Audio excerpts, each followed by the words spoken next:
How many chimps does it take to become a world-class executive? Now, what kind of stupid question is that?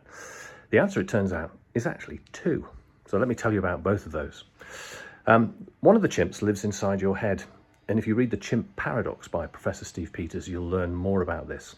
But that chimp is highly charged, highly emotional, likely to jump out and start shouting without too much control. And you might know people like that who get triggered in a meeting and suddenly they're ranting and raving and their chimp is out there really making a mess of the whole team meeting. Learning to understand that you've got a chimp, to identify its behaviors and to manage those behaviors is one of the superpowers of world-class executives, because they show great emotional regulation.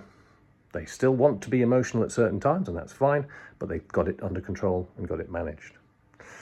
The second chimp is an analogy really for problems. So it might be that in your environment, you've got some team members, they will come to you during the day with a problem. That problem is a chimp.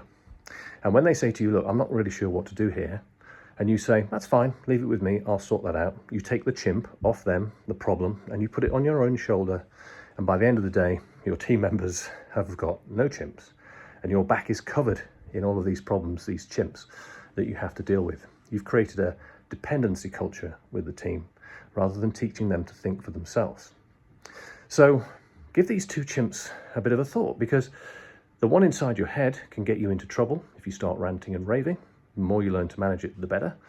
And the chimps that your team members give you are just going to burden you down. So let's see if we can work out how to teach them to manage the chimps on their own. Like, follow and subscribe this channel for more tips on how to become a world-class executive. See you soon.